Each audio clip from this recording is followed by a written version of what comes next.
Call of Duty 4 Modern Warfare is a special game. The game that changed everything for Call of Duty. Call of Duty 4 was the first modern Call of Duty we'd received. Prior, we'd received Call of Duty 1, 2, and 3, all based in the World War II time period. This was Infinity Ward's first crack at a modern FPS after releasing Call of Duty 1 and 2. This was something they had been eager to create for years. They finally got their chance, and they smashed it out the park. Call of Duty 4 laid down the foundations and fundamentals for Call of Duty to thrive in the years to come, and still will influence to this day. November 5th, 2007 was the day that modern Call of Duty was founded. COD 4 really pushed the boundaries of what was thought to be possible in the FPS space at the time. Infinity Ward really put their foot on the map with COD 4, not to say their previous titles didn't, but COD 4 was the one that took them to new heights, elevating them in the gaming sphere. COD 4 was brought into the modern day with it getting remastered in 2016 and being bundled with Infinite Warfare, because they knew that was going to sell like hotcakes. The original COD 4 experience and the remaster are basically the same. With the remaster, they enhanced graphics, polished up the experience, and who could forget, added supply drops. Looking back at it now, the game was simple and accessible for everyone. That's why it did so well, and the game was ahead of the curve. We're all used to having COD having 3 modes: campaign, multiplayer, and a third mode, Spec Ops or Zombies. In COD 4, we only got 2 modes, campaign and multiplayer. COD 4 really sold itself with the leaps and bounds made in graphics, technical innovation, and the 60 FPS at the time. That was a huge deal. The innovations this game had technically, and the design choices made for the campaign and multiplayer were what shaped this game's legacy. Let's dive into the campaign. What made the characters great? Ones we're still playing to this day. What made the campaign great? The COD 4 campaign is one of the most prestigious, memorable, and best campaigns to grace the COD franchise, with the characters still being relevant to this day. A lot of the memorable moments we look back on at the time were just moments, like the training missions, Crew Expandable, All Gillied Up, Mile High Club, Captain Price, Gaz, and Soap, and many more.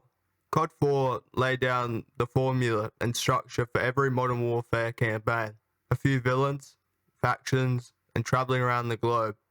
As you play through the COD 4 campaign, you swap between 2 perspectives, the US Marines and the British SAS, across many locations. The COD 4 campaign isn't perfect, but it does everything well, like its level design and gameplay situations being its strong suit. While the story and character writing isn't weak by any means, it just isn't as strong as the others. The level design and gameplay situations are unique, mission by mission, but the same, taking out dozens of enemies, just in different forms, which keeps it refreshing and easy to pick up and play, especially in one sitting. Since it doesn't have a long runtime, COD 4's campaign is one of the best to play, because it's not overly complex and is fairly straightforward to follow. Let's go over the plot briefly. COD 4 has 2 villains, Zakhaev, who is an ultra-nationalist, and Al-Assad, who is a dictator in the Middle East. So the SAS are tracking down Zakhaev, and the Marines are tracking down Al-Assad. That's your setup for your bad Donnies. One thing many people remember about the campaign is the opening, as it grips you right away. In the mission where you control President Asir Al-Falani on his way to being executed. This mission really sets the tone for the campaign, as you look around, seeing all the chaos ensue in your state, knowing time may be up. The story is split into an A side and a B side. A being the SAS, Price, Gaz, and Soap, and the B side, the Marines, with you playing as an ordinary Marine named Paul Jackson. This storytelling approach, mixed with different gameplay situations, gives the campaign a good scent. This game definitely shows its age at times, with poor level design, dialogue, game-breaking glitches, and other things. To make it worse, Same things occur in the remaster as well. But overall, this doesn't take away from the game's charm and quality too much. Okay, back to the story. Basically, this chase with Al-Assad continues to the point where you know his location. While trying to get to him, some turmoil occurs, and you have to go back to save some squad members. And then, a nuke gets set off, wiping out everyone. Now, Paul Jackson is KIA. So the player only plays as Soap from now on, and Price on occasion. With new intel, you find Al-Assad and hold him responsible for the nuke detonation. You execute Al-Assad, and you find out Zakhaev was responsible for supplying the nukes. So now it's your mission to go after him. This then takes you to All Gillied Up, one of the best missions in the Call of Duty franchise. Doesn't need any explaining. Just, if you haven't played it, I would highly recommend you do.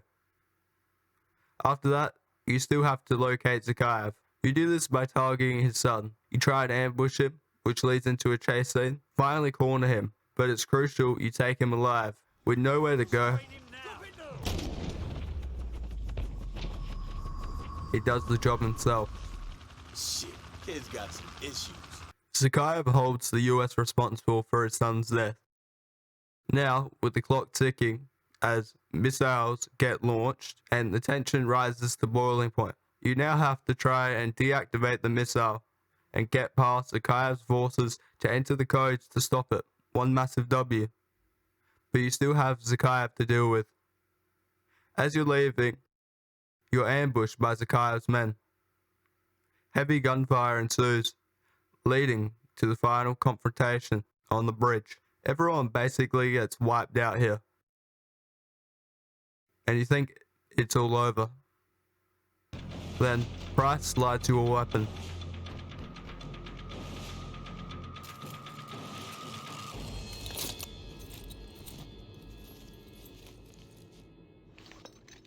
You take out Zakhaev's 2 guards and 1 in the head for him.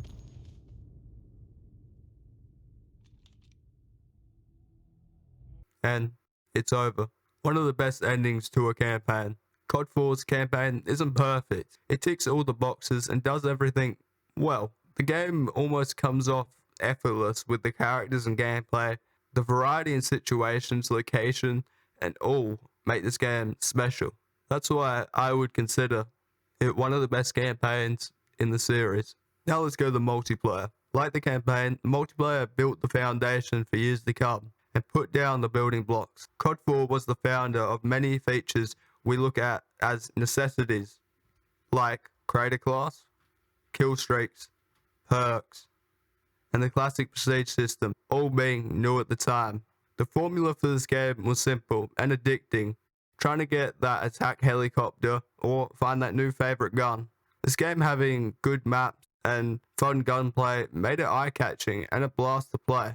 The advancements from prior titles were mind-blowing, with so many new features that are regular today. Some things in this game were not balanced, let's say. A lot of people complained about Juggernaut, stopping power, frag times 3, just to name a few. The multiplayer definitely had its issues, but I would say the positives outweighed the negatives. Attachments were also huge in this game, as you could only have one. Let's jump back to creator class for a sec, because this was revolutionary, with you being able to choose your primary, secondary, perks, lethals, and tacticals. That this feature is still in COD today tells you how groundbreaking it was. And kill streaks, another legendary addition with COD 4, adding rewards for getting consecutive kills like the UAV for 3 kills, airstrike for 5, attack helicopter for 7. Kill streaks added so much replayability to this game, with you always striving to get that 7 kill streak. The only problem with streaks at the time was there wasn't much to take them out with, and that you can only have 1 attack helicopter in the air at one time. So the airspace for kill streaks would get fairly clogged. Both we've seen in Call of Duty ever since their revolutionary introduction in COD 4. I'll lightly touch on map design. The map design in this game was simple but brilliant. Most maps were seen in both multiplayer and campaign. Most if not all maps in COD 4 were well balanced. Each map had its power points, common routes, and they all never really catered to a certain playstyle. They all had great variety of locations and aesthetics. The prestige system was truly legendary, adding so much reason to continue playing to hit that new prestige and get that epic icon. We need the classic prestige system back. Raven Software delivered the remaster of this game with IW, smoothing out the rough edges of this game and modernizing it. Better graphics and all the bells and whistles, plus adding in-game currency and loot boxes. Now, supply drops in this game weren't the worst the COD franchise has seen, but still pretty bad. Adding new weapons, this really took away from the authentic COD 4 feel and didn't make it a one-to-one remaster. You get these weapons from the supply drops or through using this new scrap mechanic and crafting the weapons. Also, what didn't help this system was the obscene amount of time it took to get depot credits or even scrap. Even though the supply drop system wasn't the worst, it still felt wrong putting some grimy gambling mechanics in such a beloved title. I love how this game was remastered. I just wish it could have been handled a little bit differently.